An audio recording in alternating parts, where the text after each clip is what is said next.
उसके माध्यम से कुछ फंड से करना उसका एक महत्व था, उसका एक उद्देश्य था। पता चले कि आपकी स्कूल में तरीके का ये यूनिक चीज़ है और बहुत पहले से ही चल रहा है। आपको पता है कि ये चीज़ें एक बिजनेसमैन जिन्होंने और कुछ घटनाएँ घटी इस तरह से हम हमारे दुनिया में रहते हैं। बहुत तरह की कैटेगरीज प्राकृतिक आपदाएँ आ जाती हैं। युद्ध से ये सीधा सीधा युद्ध किसी भी समस्या का समाधान नहीं होता, लेकिन फिर भी विवादों के चलते बहुत सारे युद्ध दो देशों या कई देशों के मध्य चलते रहते हैं। अभी भी आप देख और सुन पा रहे होंगे, रसिया और यूक्रेन के मध्य युद्ध चल रहा है। उसी तरह से मिडल ईस्ट में के अंदर आप देखेंगे कि आपके इराक के अंदर पहले युद्ध हुआ। सीरिया तो हमारा एक बड़ा देश था, वो भी तबाह हो गया। अभी वर्तमान में लेबनान और आपका ये युद्ध चल रहा है जो मिस्र के साथ में जो जुड़ा हुआ देश है उसके साथ में, हालांकि उसी का पार्ट है वेस्ट बैंक और ये सारे उसी के पार्ट हैं। लेकिन युद्ध के अंदर जो विभीषिका जो होती है, अल्टीमेटली लूजर कौन होता है? सिविलियंस होते हैं या जो आपके सोल्जर्स होते हैं वो। तो ये बात उन दिनों की है जब प्रथम विश्व युद्ध चल रहा था। उसमें भी बहुत सारे लोग, सैनिक, सिविलियंस, जब बमबारी होती है, आगजनी होती है, गोलियाँ चलती हैं, तो न केवल मानवता का इसके अंदर अंत में रोता कौन है? मानवता होती है। तो ये रेड क्रॉस सोसाइटी बनी ही शांति और मानवता के लिए, उदारता के लिए, निस्वार्थता के लिए। किस तरह से जिसको आवश्यकता है उसकी हम हेल्प कर सकते हैं। आपने देखा होगा कि जब भूकंप आता है तो बहुत बड़े पैमाने की क्षति होती है, और जब वो जिस देश में या जिस जगह भूकंप आता है तो वो लोग खुद अपनी सहायता कर सकने में सक्षम नहीं होते, उनको एक मानवीय सहायता की आवश्यकता होती है। तो इसी उद्देश्य से कि वो लोग कुछ कर सकने की स्थिति में नहीं है, तो जो दूसरे लोग जो कि अच्छी स्थिति में हैं वो उनकी सहायता किसी न किसी तरह से उसकी करें। उनको यदि भोजन की आवश्यकता है तो उनको भोजन दिया जाए, यदि उनको तो भोजन दिया जाए, दवाई की आवश्यकता है तो उनको दवाई दी जाए। रेड क्रॉस का एक निशान आपने कहीं देखा होगा, कहाँ देखा है आपने? जनरली किसी को थोड़ा बहुत मेडिकल स्टोर की दुकान, ठीक है।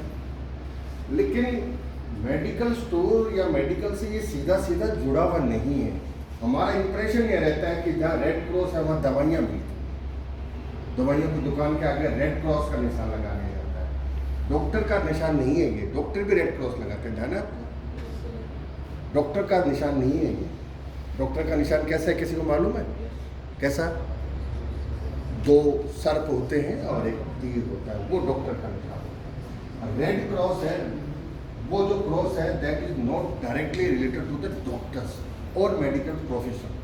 मेडिकल प्रोफेशन से सीधा सीधा नहीं जुड़ा हुआ, क्योंकि ये रेड क्रॉस सोसाइटी जो घायल हैं, जो बाढ़ पीड़ित हैं या जो किसी चपेट में आए हुए हैं, उनको भोजन के साथ साथ में उनको दवाइयों आदि की भी आवश्यकता होती है। इसलिए वो इससे सीधा सीधा से जोड़ दिया कि साहब मेडिकल इमदाद जो हम कहते हैं वो रेड क्रॉस से जुड़ी है।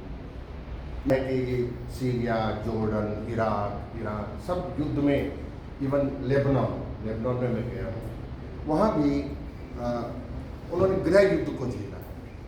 और वहाँ भी जब एक देश में युद्ध होता है तो लोग दूसरे देश की तरफ भागते हैं ताकि उनको शरण मिले, और क्योंकि दूसरे देश के वो नागरिक नहीं होते हैं तो उनको सीधा सीधा वो एक्सेप्ट भी नहीं करते।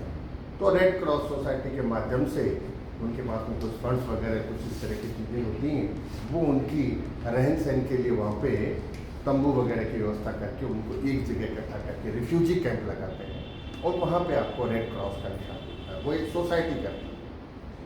तो जैसा कि मैम ने भी आपको बताया, आज हम रेड क्रॉस डे या red crescent day, red cross society का नाम जो अपनी क्रिश्चियन कंट्रीज़ हैं, जो वेस्टर्न कंट्रीज हैं, वो इस्तेमाल करती हैं।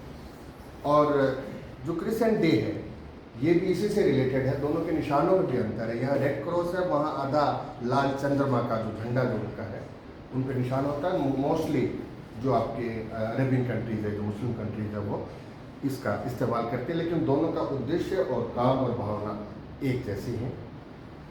इस बार की जो थीम जो अलग अलग वर्ष के दौरान, जब 8 मई के दौरान हम इसका जब उसको सेलिब्रेट करते हैं तो थीमेटिक होता है अलग अलग वर्षों में।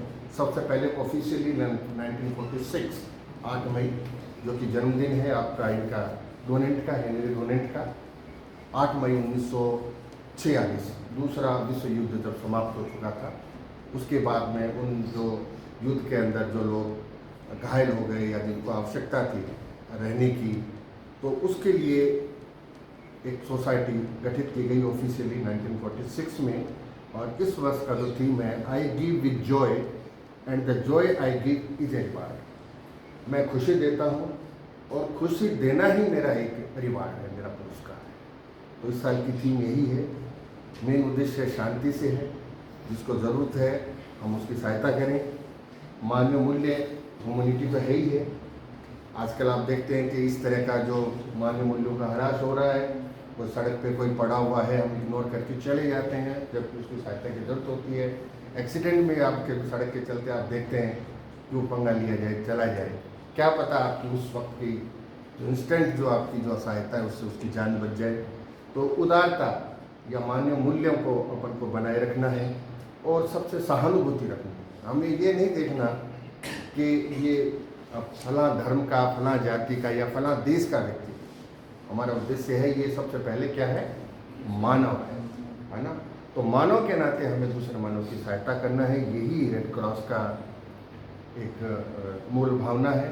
और एक्सपेक्ट नहीं करते हैं कि मैं इसकी सहायता करता हूँ, उदारता से इसकी कुछ चीज़ उसको देता हूँ तो मुझे इसके बदले में कुछ मिलेगा। इसका सबसे बड़ा एग्जाम्पल आपने कोरोना पीरियड में आपने देखा होगा, बहुत सारे रेड क्रॉस सोसाइटीज़, क्योंकि लोग बाहर नहीं जा पा रहे थे, बंद थे सीमित दायरे के अंदर, उस वक्त भी रेड क्रॉस सोसाइटी एक्टिवेट थी और वो लोगों को घर घर भोजन उन्होंने पहुंचाया था।